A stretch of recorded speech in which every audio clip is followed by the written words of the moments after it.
Добро вечер, почитувани гледачи. Добро дојдовте во Што мисли народот на телевизија Стар. Овој понеделник, јунски, втор јунски, ама се чувствува како да е веќе јулски, некако порано ни дојдоа горештините и токму затоа одлучив да разговараме со наш гостин кој што често е во нашето студио, но од различни аспекти, и иако како една нишка се провлекува желбата да се зачува она што го имаме како убавини на Македонија, и од аспект на убавините, и од аспект на шумскиот фонд, и од аспект на тоа да се заштитиме од пожарите кои што секоја година беснеат.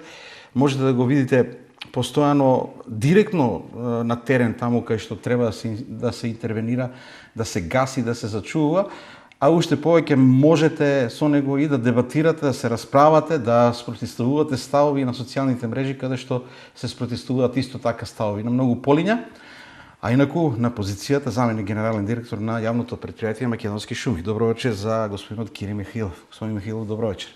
Тони, добро вечер. Најнапред уште еднаш, благодарност за тоа што еве ќе ме повикавте да ги удостоиме сите оние кои што ќе ја гледат вечерашнава емисија и да секако им дадеме до знаење на граѓаните што е она кое што едноставно може да го очекуваат од нас како институција, па и од оние останати институции кои што секако ќе бидеме на прва линија во однос на оваа борба која што е спомена со пожарите.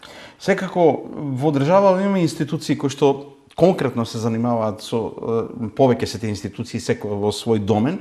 Меѓутоа Кири Михаилов е човек кој што се истакнува со тоа дека се вклучува секогаш, независно дали институцијата јавно претпријатие Македонски шуми е директно засегната или вклучена, дали тоа е ингеренција или не, се вклучува од целата таа ситуација и ја познава проблематиката. А реков дека ни започна некако, горештините започнаа порано, и опасноста од пожарите е секогаш тука. Па добре, навреме да видиме што имаме и како сме подготвени. Иако никош човек не може да биде доволно подготвен, меѓутоа добро е да размислиме.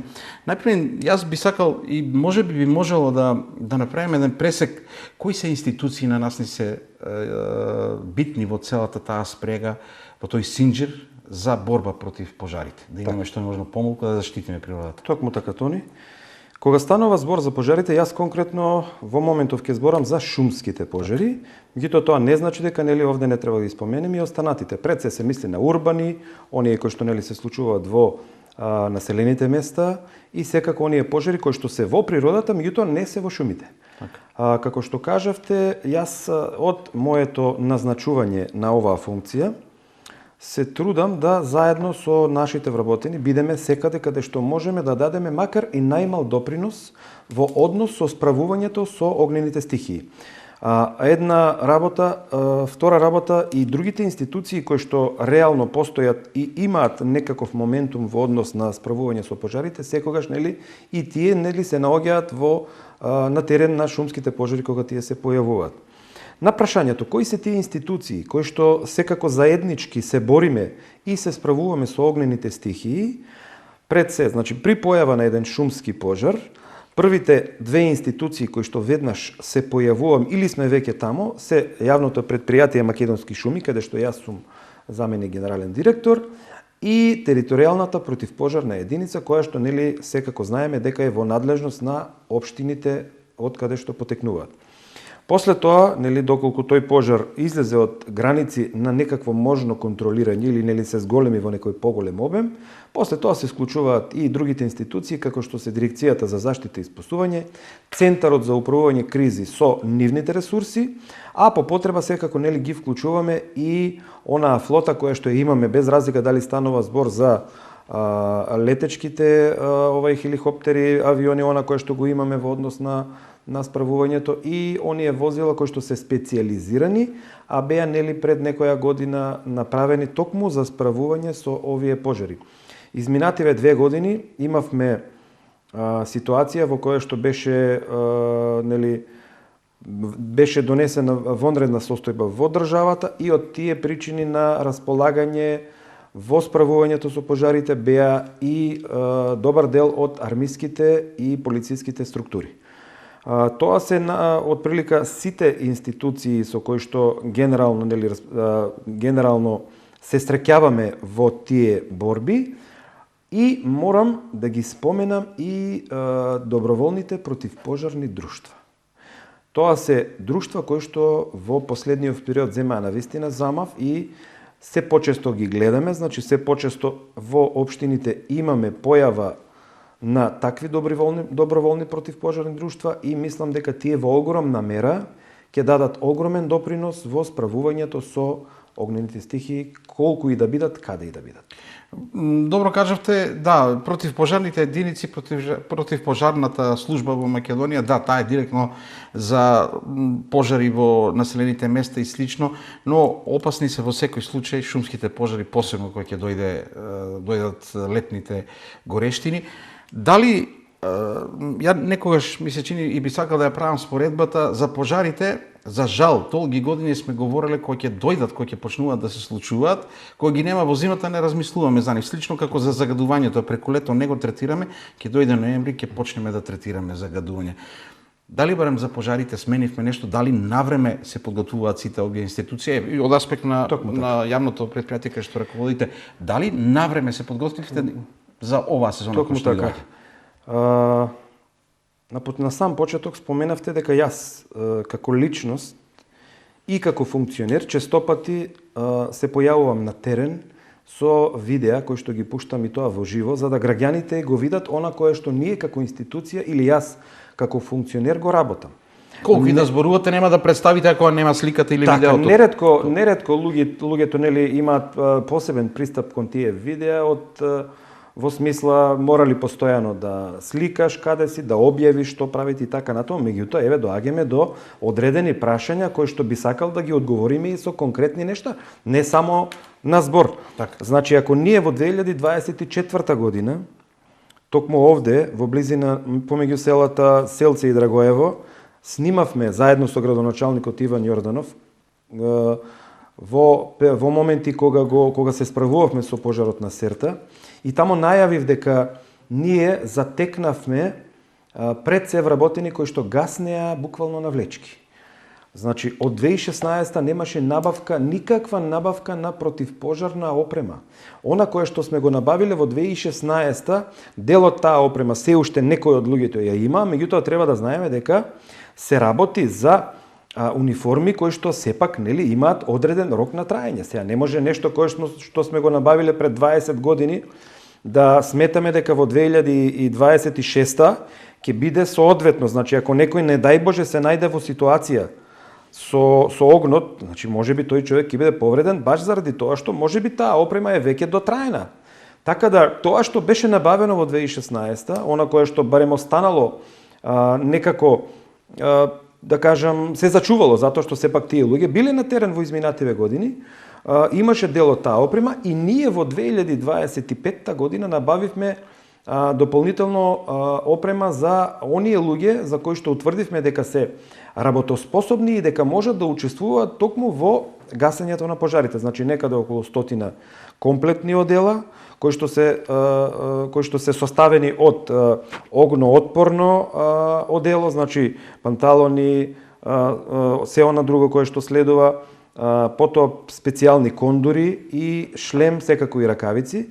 Се мисли на опрема која што во првиот момент, нели, доколку наш вработен се најде, не дај Боже, во очи со огнена стихија која што би го зафатило, нели, поради промена на ветер или други природни околности, ќе биде во прв момент заштитен. Покрај опремата која што ја набавивме, морам да напоменам дека во овие 2 години извршивме повеќе од 6 обуки на кои што огромен дел од нашите вработени дополнително беа обучени за тоа како да се справат со одредена состојба при појава на одреден шумски пожар. Видете, еден од најбитните моменти е да знаат самите вработени кога доаѓаат да се справат со одреден пожар, кои може да бидат последиците од тоа. Значи, јас секој пат им велам вака, кога тргнувате да се борите со нешто, најпрвен треба да го видите излезот од она во кое што влегувате. Значи, да имате направено план како ќе, не дај Боже, излезете доколку нели се случи, затоа што знаеме природата е непредвидлива, ние може во секој момент да ни се случи ветер, да ни се случи било што кое што огнот може да го сврти на кај нас. Накратко што кажале старите, со оган и со вода. Така, значи токму затоа нели ги правиме тие обуки во кои што сите оние кои што учествуваат директно во гаснење и исправување со пожарите, токму нели добиваат насоки како да се справат со одредена ситуација, како да помогнат на колегите во не дај Боже ситуација или пак како да си помогнат нели себе си во таа ситуација. И она кое што е многу важно, споменавте, значи што правиме ние за да превенираме или она кое што еве треба да го направиме за не дај Боже нели да не ни се случи серта, готен, Николич и така натаму. Си нема каде не ни се случи во последните години за жал. На кое што јас апелирав во минатото, а е нешто кое што и го покажував на терен, е постоење на шумска патна инфраструктура, која што е навистина од голем обем, меѓутоа огромен дел од таа шумска патна инфраструктура е оставен на забот на времето. Што значи тоа? Значи, природата, ако ја оставиме таа, нели, си го зафаќа просторот, затоа што просторот е неизин. Ќе си го заземи, ќе немаме пат. Така да од патот нема да има ништо, а тие патишта шумски, кај нас пред се единствените, би рекол, и најдобри пресеки за пожари. Се мисли, доколку некој пожар се појави негде, значи доколку теренот, неговата инклинација, видот на шумата ни дозволи, ние одиме нели со него да се справиме гради во гради. Меѓутоа, доколку овие услови кои што ги кажав не ни се наклонети, тогаш ние со тој пожар би се справиле на првото место каде што може нели да го спречиме неговото ширење, а тоа се токму тие шумски пресек или патишта. Она кое што јас честопати го пуштав во овие изминати месеци, па и минатата зима, беше токму прочистувањето на постоечката патна инфраструктура и отварање на нови патишта. За жал, дел од луѓето сепак нели постојано, како и на други видеа ви кажав, учествуваа во тие мои дебати со неумесни коментари од типот отварате патишта за да крадете и така натаму. Меѓутоа, јас добро навигирав на во самите наслови на тие видеа, пишував дека еве конкретно, значи прочистуваме, отвараме, спојуваме. Видете, ние кога ни спојави Готен, ние искрено не можевме да дојдеме од Струмица еве до Берово. Значи таму има патишта кои што во минатото нашите предци ги користеле за оделе на пазар луѓето, значи буквално биле поврзани самите градови, а ние во 21 век затекнавме состојба во која што не можеме сега со овие услови, со 4 цикли, со вакви теренски возила, со джипови и булдожери, да дојдеме во ситуација да немаме проводни патишта. Тоа е она кое што ни фалеше. Доколку ние ги имавме тие патишта, тогаш многу лесно може било каква сила и од останатите општини да ни дојде што побрзо на местото каде што се појавил пожар. Ако се знае дека пожарот кај нас се појави во близина на браната Турија, и ако се знае дека во првите негови денови на помош ни беа доброволното противпожарно друштво Кочани, нашите колеги од Шумското, Берово и така натаму, меѓутоа да се знае дека тие луѓе дојдоа по асфалтниот пат преку Струмица па Василево. Значи кружеа километри за да дојдат на самата линија на огнот. Доколку тие патишта во минатото некој се потрудил да ги санира, да ги сервисира и да ги направи, тогаш можеби приказната ќе беше малку поразлична. Тие ќе дојдеа порано на самото место, пожарот ќе го ставевме под некакви контролирани услови многу порано и немаше да дојде ситуација да тој истиот ни се прошири на дури 3 општини и да зафати површина каква што ја зафати. А ние имаме ситуација, Серта ни личи на питома планина, ама има толку непристапни делови што не можеше да се дојде до местата за да се гасе, ако не се лажам. И токму затоа и во самата влада се дискутираше за овие проблеми и се донесоа одредени заклучоци врз основа на кои нели во договор со општинските власти, пред се со градоначалниците, онаму каде што имаа можности, се разговараше со нивните комунални предпријатија, со општо одговорни компании кои што имаат механизација да превентивно пред време одредени патишта ги сервисираме, тоест ги прочистиме, за да не дојде нели како што рековте 5 до 12 да се буквално да се чешаме и да не знаеме што да правиме. Тоа е она кое што во изминативе би рекол месеци и месеци сме го сработиле.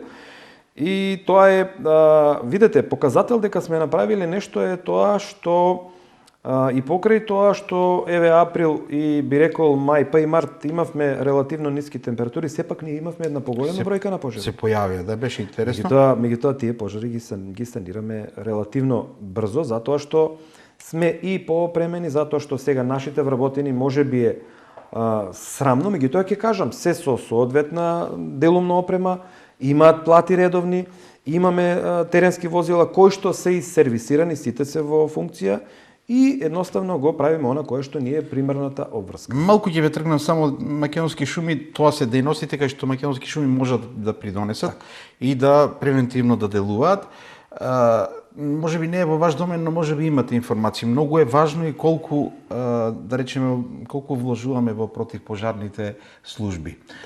Колку нови возила се купуваат, колку обука правиме на пожарникарите. На крајот на краиштата и нашите, не се канадари, како беа, трите хеликоптери, авиони кои што се специализирани, канадари за гасење на пожар. Постојано имаме околу нив контроверзи. Дали се на сервис, дали не се на сервис.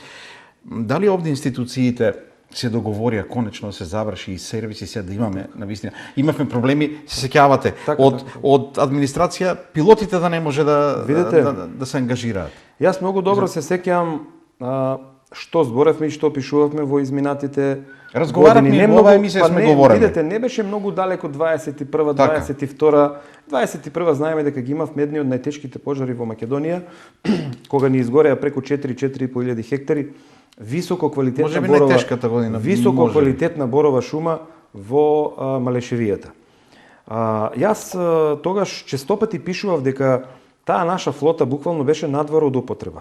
Значи надвор не само што не беа сервисирани, лежеа онаму на аеродромите, туку немавме и пилоти.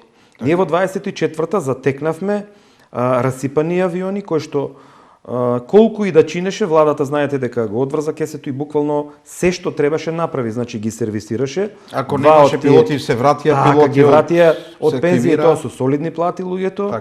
Така да веднаш при појавата на првите пожари во месецот јули 24 година беа ставени во функција двата авиони. Сега покрај тоа и беа ставени во функција двата армиски хеликоптери и овај двата полициски и еден армиски хеликоптер, кои што во огромна мера исто така помогнаа во справување со пожарите и, како што кажа, јас честопати бев во акции, на неколку ситуации тие хеликоптери спасија наши сограѓани и наши вработени од ситуации во кои што беа загрозени нивните животи. Таков случај имавме на пожарот на Готен, каде што еден специјалец од армиските сили беше буквално извлечен од огнените стихии. Значи, Готен тој практично од Радовиш кон Берово кога се движеше. Така, и имавме други ситуации во кои што би рекол невидената спремност на тие пилоти доведе да ние како држава сме една од ретките во која што немавме ниту повредени, за разлика од нас. Нашите, дури и соседни држави, еве Грција, дури имаше и во Турција огромни пожари во кои што за жал имавме и жртви. Така да мислам дека како држава сериозно добро се справивме со пожарите и го направивме тоа што го направивме, без разлика дали дел од граѓаните не го делат моето мислење, меѓутоа тоа е реалноста. Во однос на тоа колку останатите институции кои што се најповикани во однос на ова прашање, јас морам да потенцирам дека постојано кога имаме обуки и тие институции се дел од тие обуки, значи мислам дека ретко постои обука во која што не се вклучени покрај нашите вработени и Дирекцијата за заштита и спасување и Центарот за управување со кризи. Затоа што тоа се институции со кои што ние имаме буквално во самиот момент на појава на пожарот имаме многу тесна соработка и имаме, би рекол, рамо до рамо настап.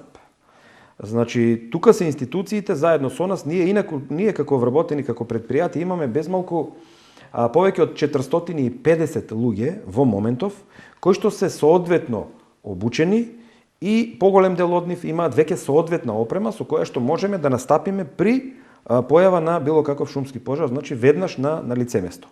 Тоа не е мала бројка, со оглед на тоа што имаме 30 подружници, значи имаме во подружница по 10 и повеќе луѓе кои што во првиот момент може веднаш да се најдат на самата линија на огнот каде што би се појавил тој. Покрај нашите вработени, секако и Дирекцијата за заштита и спасување, па и ЦУК, имаат одредена бројка на нивни вработени и возила теренски, со кои што дополнително ќе ни дадат помош и инпут во оваа приказна. Општината секако настапува со територијалните противпожарни единици, кои што гледаме дека реално се, навистина се справуваат со се она кое што им се појавува како појава на теренот.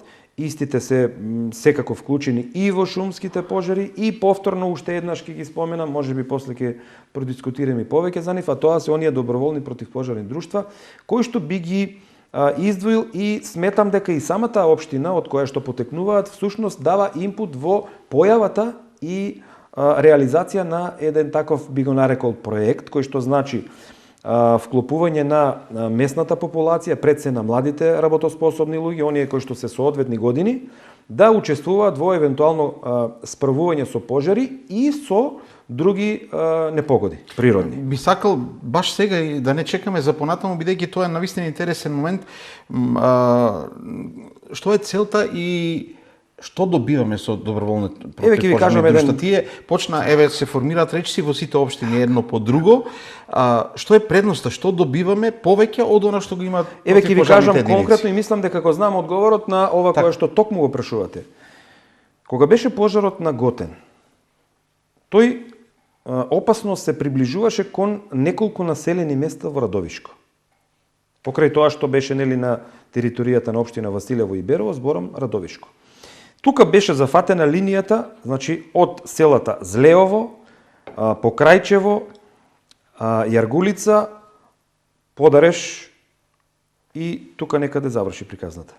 Сега, пошто јас бев присутен секој ден таму и гледав што се случува, најголема мака да кажам имавме некаде над селата Покрајчево, Подареш, затоа што и самата вегетација дрвна таму беше малку поразлична и тешка, теренот беше тежок за справување со евентуалната стихија, а најлесно поминавме на кај Злеово и покрај тоа што теренот беше сериозно лош, меѓутоа поминавме најлесно затоа што таму се појавија 15-тина момчиња од самото населено место Злеово, го знаат теренот, кои што ни се приклучија и кои што мислам дека не само што го вложија максимумот во справувањето со тие огнени стихии, туку покажаа како се сака сопствената држава, како се брони своето. И токму тоа сакав да го потенцирам.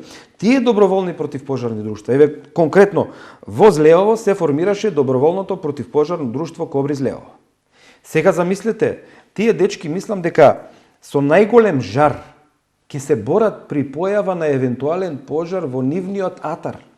Тоа е она кое што е многу важно, значи дали оние кои што одат да се борат со огнените стихии, одат честно и одат со искрена намера да го стопираат огнот или одат да им помине денот. Во очите и во работата на тие луѓе јас го видов токму она кое што вас ви интересира. Тоа е она кое што го добиваме. Добиваме локални момци кои што не 100% ќе се ангажираат 200% во однос на справувањето со било каква природна непогода, па и самите шумски пожари. Сега, токму тие 15-тина дечки, јас им дадов некаква идеја тогаш, морам да кажам, и луѓето беа пресрекни од она кое што го издискутиравме и го формираа доброволното противпожарно друштво. Во моментов се бориме да им обезбедиме соодветна опрема, да им обезбедиме ако може и некое возило, за да ги имаме, да знаеме дека таму имаме една, би рекол, мала армија од 15 луѓе кои што во истиот момент ќе ги имаме на лагер како што може и нашиве вработени кои што се во подружница Радовиш и Струмица, ако се соберат 20, 25, 30 луѓе, и тие 15 и територијалните противпожарни од Струмица и Радовиш кои што се реално едни од најдобрите, значи тогаш може да стане збор за една бројка од преку 100 луѓе кои што може во првиот момент да дојдат и би рекол да се справат со и поголема огнена стихија. Сите доброволни противпожарни друштва формирани имаат свои приказни од време на време ќе се слушне и навистина искуството е дека тие се секогаш тука и имаат секогаш некои приказни за тоа како спасиле некого, како направиле и тоа е спецификата, добро рековте. Дали сте размислувале, дали сте правиле анализа, дали е мерлива штетата која што Македонија ја има од пожарите последните години? Мерливо ли е тоа, не само фондот, има многу последици од пожарите? Каква штета има Македонија? Видете, јас честопати нели на тие прашање одговарам малку поопширно, затоа што реално штетата е од повеќе аспекти гледана многу голема. Значи прво, станува збор за одредена површина која што е зафатена. Би рекол колку и да е, збориме за зафатена површина. Така. Не збориме за целосно уништена површина. Значи јас кажав, ако ние кажавме дека во 2024 беа зафатени преку 61.000 хектари во Македонија, ако во 2024 беа зафатени можеби преку 20 и повеќе илјади хектари, тоа не значи дека беше уништена дрвната маса на сите тие илјади хектари. Меѓутоа беше зафатена површината. Сега, какви ќе бидат последиците? Во добар дел од тие површини, целата, би рекол, флора и фауна беше буквално уништена. Некаде, значи, каде што тревата беше релативно висока, таа направи да тие пожари се кренати повисоко. Видите, оному каде што шумата е буквално слаба и деградирана, таму пожарите се и најсилни, како што беше примерот на Серта. Значи, ние на Серта немаме некоја висока и квалитетна шума, токму напротив имаме слаба, деградирана, ниска дабова шума, меѓутоа токму тоа ни го правеше отежнително околноста да ние се справиме со тој пожар лесно. Значи треба висока, грмушки и ниска шума, така да многу лесно се запалува од самата трева и дрвјата кои што се релативно ниски, тоа се смреките, прнари и така натаму, и верувајте дека таков пожар не може да се гасе буквално гради во гради. Тогаш знаете што се случи, самите огнени стихии стигнаа до Драгоево селце, ете на повик на градоначалникот се појавија доста одговорни компании кои што десетици машини ги донесоа таму и буквално правевме обрачи нели околу самите населени места за да заштитиме да огнените стихии не влезат буквално во селата и да направат поголеми штети. Знаете дека во минатото во 2024 година во големиот пожар кој што беше кој што започна некаде од Зик Скачковце таму од затворот Кшење надоле, стигна буквално до Пречтип. Иако гореа површини кои што беа пред се земјоделски, значи горе површини кои што биле засејани со жита, значи таму имаше слама која што гореше, тука таму имаше одредени зелени оази од борови култури пред се околу брани и така натаму. Знаете дека имавме и жртви, значи загинаа некои луѓе кои што одбиле да ги напуштат своите места пред се во села од рицко-планински растурен тип, каде што беа загушени од чадот. Значи, ние можеме да говориме за материјална штета која што може да се пресмета, ама има штета која што не може да се пресмета и не се мери никако. Токму затоа и кажав, значи човечкиот живот нема цена. Не дај Боже, ако ние во одредена сезона еден човек ни загине од пожар, значи ние може да кажеме дека сме изгубиле нешто безценето. Кој да е, каде и да е, од каде и да е. Сега, ако го поминеме тој факт, веќе, ви реков, доаѓаме да една ситуација во која што имаме една еколошка катастрофа. Прво, знаете дека сите граѓани постојано апелираат на чист воздух, апелираат на тоа дека здравјето буквално на сите ни е нарушено. Еден од најважните моменти е токму загадениот воздух. А воздухот се загадува од тоа што добар дел од шумите ни се опожаруваат, знаете дека диви депонии онаму каде што има ги палат, и свесни сте и добар дел од граѓаните го осеќаат тоа да секоја вечер има одредени мириси кои што на вистина делуваат штетно и би рекол канцерогено на нив. Токму тоа е оној би рекол втор момент кој што е многу битен за граѓаните, значи директно пожарите влијаат на самото здравје на нашите сограѓани. Директно. А втор момент и со тоа што се опожарува поголема количина на дрвна маса и дрвја, пак се намалува производството на кислород кој што исто така повторно директно влијае на самото здравје на граѓаните и би рекол ова се моментите кои што директно влијаат на самите луѓе, а после тоа значи и на целиот жив свет кој што се наоѓа на одредена територија. Значи кога некаде пожарот буквално ќе зафати се, таму се уништува се од самите микроорганизми, тревната вегетација, грмушките до самите дрвја, па и целокупниот синџир се нарушува со уништувањето и на животинките кои што се таму. Еве ќе кажам еден пример кој што вие Штипјани лично го видовте и всушност треба на луѓето да им даде знаење што е она кое што јас го зборам. И еден орел кој што беше фатен тука на Серта, угина од пожарите. Орел, значи, знаеме дека орлите се птиците кои што буквално летаат највисоко. Меѓутоа, од самите пожари, од самиот чат, тој орел беше дезориентиран и падна, беше фатен, нели беше однесен во штип, во обид да се излечи, да пак се пушти во природа, меѓутоа угина. Значи, не само она кое што е како инсекти, како микроорганизми, како животинки кои што неретко ги наоѓаме после огнените стихии како угинале, значи се мисли на целата животинска и растителна популација тамо, дури и самите птици. Значи, замислете сега што се нема низ природата, од гнезда во кои што имаме веќе мали пиленца, од змии, желки, се и се што, значи, видете, самата природа е еден синџир кој што е нераскинлив. Знаеме дека ништо без ништо не функционира. Се нарушува системот на така, таков нема начин, свет во кој што едноставно. може да ни има само нас луѓето или да ги има само животните и така натаму. Се ова е еден систем кој што функционира само доколку сме, нели, целосни. Токму тоа, значи самите пожари уништуваат се. И сега на прашањето колку време е потребно да одредена површина се обнови после некој таков пожар, јас ќе кажам се она кое што ќе го кажеме е во рамки на кој како сака да каже. Меѓутоа, видете, за да самата почва го врати оној сјај кој што бил пред самиот пожар, треба да почне прво од враќање на самите микроорганизми, кои што ги има во почвата и за нас се невидливи. Значи црвите и се она кој што има тамо. Па после нив доаѓа тревата, тревната вегетација, па се појавуваат грмушките кои што се пионерски видови кои што излегуваат пред самата дрвна вегетација и така натаму и така натаму. Значи станува збор за еден период кој што би рекол се мери во децении. Искрено и сега кога патувам преку Серта, апокалиптично ми делуваат некои гледки реално. Се уште. Инаку да ви кажам, не дека природата нема да се обнови, природата ќе се обнови, меѓутоа и треба време. Сега додека да дојде пак во таа состојба да повторно го продуцира тој кислород кој што го продуцирал пред 24-та, пред да изгори, ќе треба време. Токму затоа и ние како предпријатие сега да не навлегувам во теми кои што сме ги дискутирале, токму затоа и ние како предпријатие работиме, нели, еве сега, тоа е онаа превенција која што ја викаме. Она кое што го има како автохтоно тамо, еве како предпријатие, го собираме, без разлика дали тоа се дрвни видови кои што плодоносат, дали тоа се дрвни видови кои што се зимзелени или листопадни, какви и да се.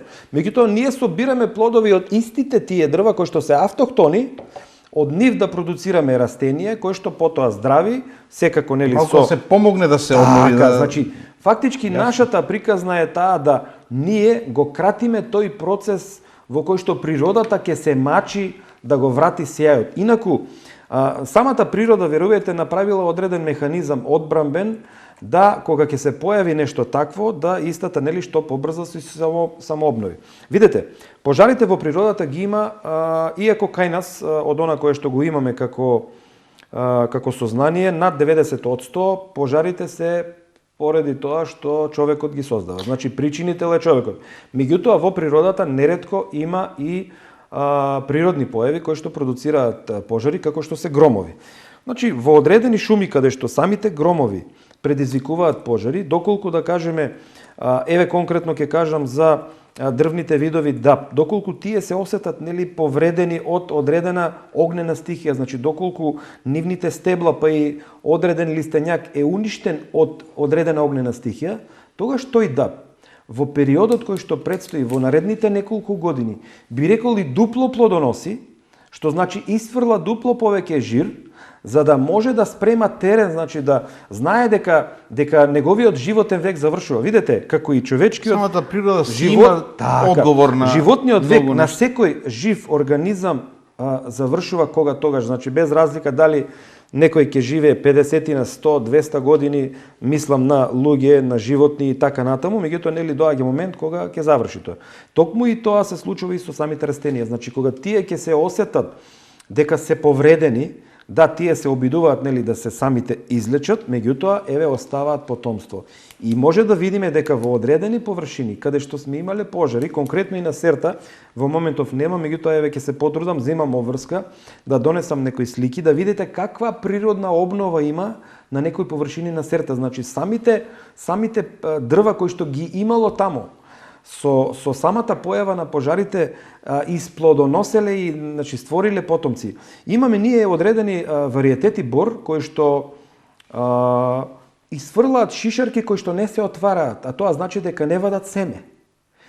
Кога ќе се осетат загрозени, токму од пожар, токму од дива сеча, од што и да е, тогаш тие борови ги отвараат шишарките и од тие шишарки излегува семе кое што како што рековме, природата самата се грижи за некрајот, но ние треба да ја помогнеме. Сега, за да го поставам следното прашање што за мене е интересно, ќе тргнам од тоа дека имавме ситуации одредени региони во одредени години, на Плачковица од страната кон Кочани и кон Штип, пожар имаше голем пред, можеби 15-20, можеби повеќе години, потоа немало.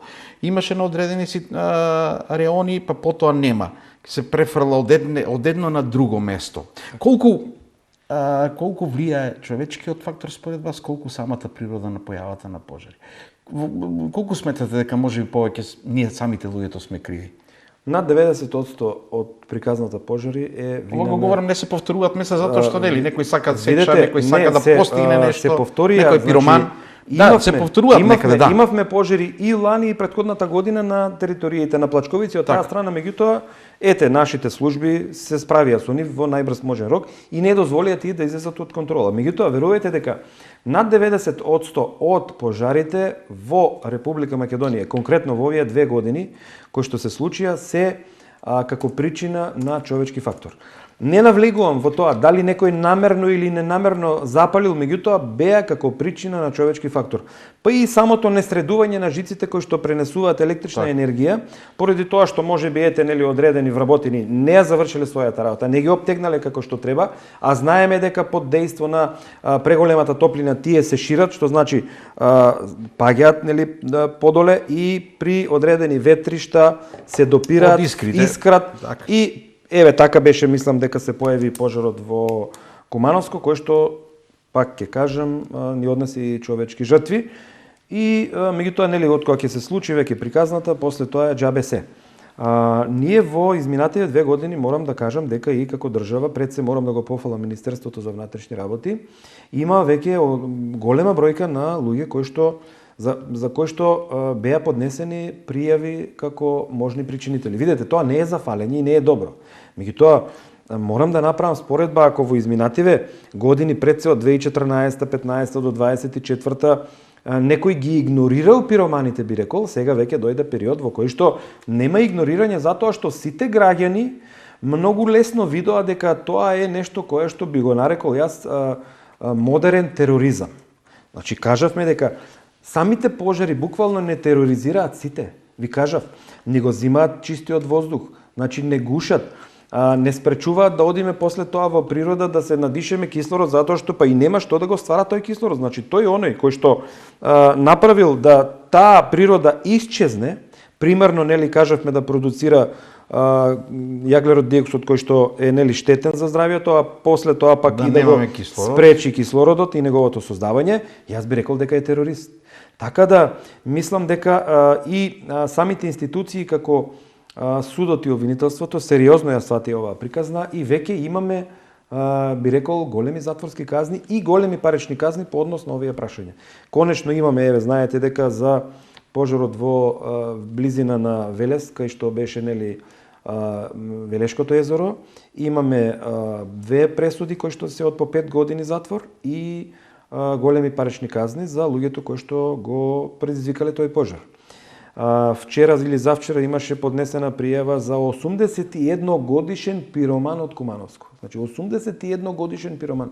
Без разлика дали станува збор за 10 годишно, 15 годишно момче или за 80 или 90 годишен возрасен дедо, човек, сепак станува збор за човек кој што може да предизвика апокалиптични последици кои што секако ги чувствуваме сите ние. И не само тоа, палењето на депониите беше, видете, јас минатата недела во изјавата за една телевизија реков јас пак се осеќам како да сме во една специјална војна. И зошто?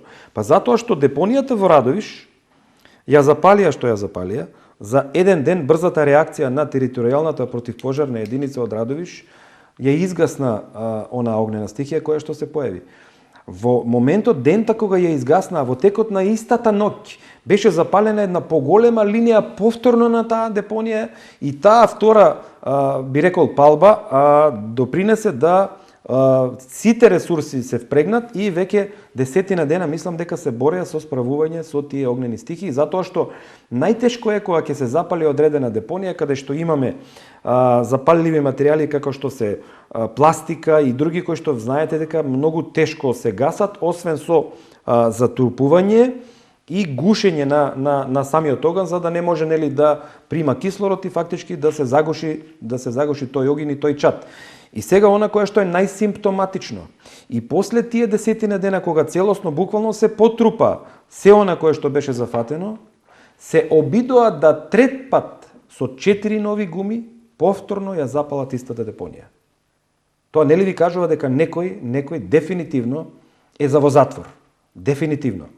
И тука не влегувам во детали, затоа што знам дека службите работат на истражување на овие случаи, меѓутоа, во моментов се справуваат службите со пожарот на депонијата Краста во Кумановско. Депонијата во Арачиново неколку пати беше запалена и повторно е изгасната и си играме нели напред-назад. Нема каде некоја депонија од време не се пали. Така, се палат постојано. Јас кога ќе видам надпис во медиумите или порталите се запалила депонијата не таа. Не се запалила. Јас сега, значи ја запалиле. Сама не се пали. Никоја депонија сама нема да се запали, ја палат. И сега видовме она кое што беше случај лани во Вардаришти и другите депонии во Скопје.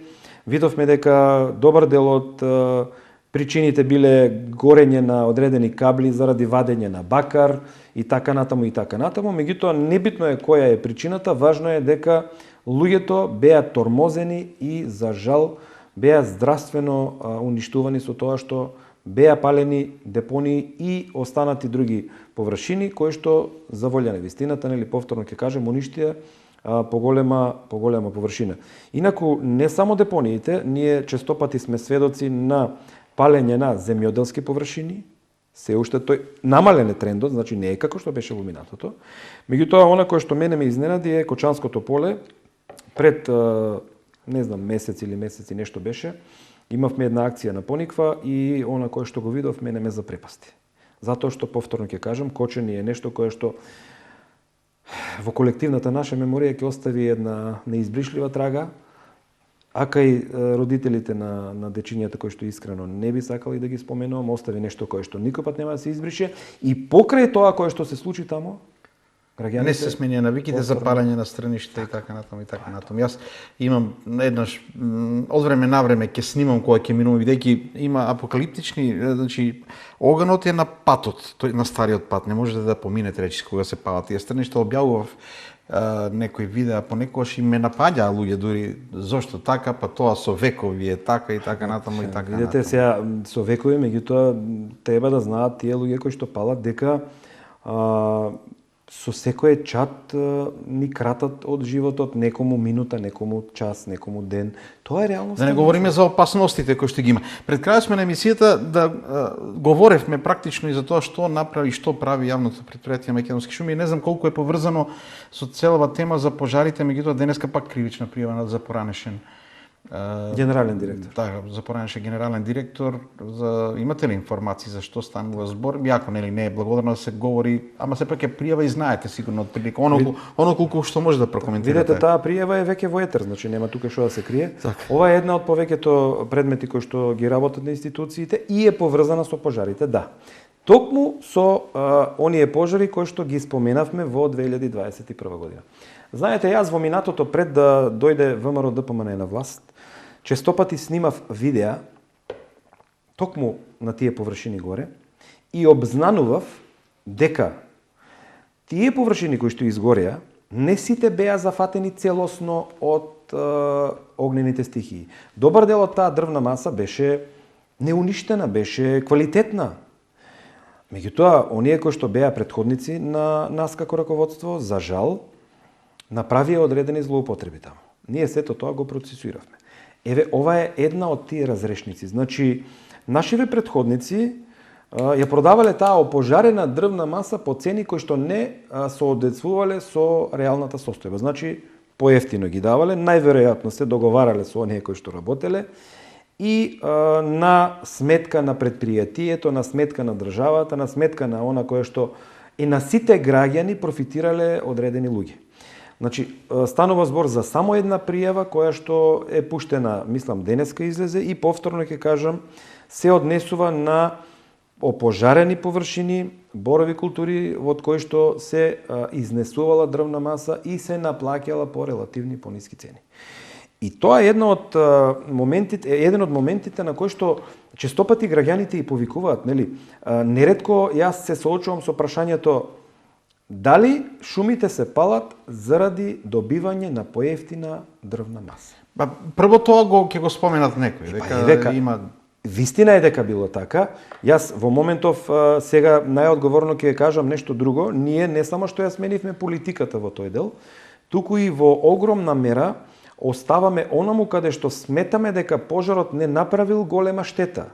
Значи, онаму каде што ќе процениме, стручно зборам, и ние и Државниот инспекторат за шумарство и земјоделие и кој да е, ќе процениме дека природата има шанса да се самообнови, да се само реинкарнира, тогаш го оставаме тој процес да се заврши. И не само тоа, гледаме дека крошните на тие дрвја се уште зелени, тие продуцираат кислород, значи ги оставаме да.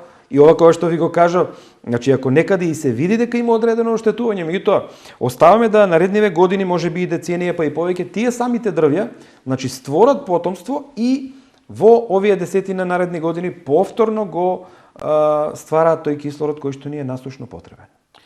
На крајот ќе се тргнеме од се ова што реков, активни сте на повеќе полиња, на Facebook сте така предизвикувате да има коментари, да дебатирате, да аргументирате, ама јас би ве прашал за нешто друго што ми се чини како да е некоја ваше како да сакате да оставите нешто таму кај што сте, од кај што потекнувате. Во Велју се организираше цршијада, дали тоа прв пат се организираше, колку е, чија идеја беше, што се случуваше, која е целта? Бидејќи да, сите населени места со нешто има да се пофалат, вие тоа се случи пред една недела, ако не се лажам. Искрено, ова ми е едно од најубавите прашања на кои што можам да одговорам. Пред се од причина заради тоа што потекнувам од Велјуса, значи јас не се срамам да кажам дека сум од Струмичко, од село Велјуса, преубаво место во кое што имаме еден прекрасен манастир од 11 век. И сите најмногу го знаат Велјуса по манастирот реално. Да, ама сега ќе ја знаат Велјуса и по срештите. Видете, јас во одредени писанија, нели, постојано читаме, гледаме, Велјуса и Црешите се споминуваат дури и во 16 век, во 1570 година, каде што пишува Велјуса тогаш била составена од 7 мали, имало толку муслимани, толку, значи, знаете, таму имаше и турско население, кое што сега е целосно иселено во Измир, во Турција. Така. И на објаснувањето со што се бавеле тие луѓе, пишува дека дел од нив имале говеда, имале стока, имале овци и се бавеле со производство на цреша. Значи, црешата е еден, би рекол, белек со кој што од секој пат ние сме се прикажувале кај луѓето. Јас пораснав со црешите и ние како населено место во изминативе години по некоја наша пресметка како населено место произведуваме годишно преку 300 тона цреша, кое што се откупува од таму, од одредени откупувачи, кои што, ете, за волја на вистината, некогаш народски да се изразам, ги тепаат граѓаните со цена, меѓутоа ја откупуваат. Тоа е приказна која што постојано присутна во сите области. Она кое што јас како функционер или како човек сметам дека би требало да го направам, а тоа е да оставам трак онаму од каде што потекнувам.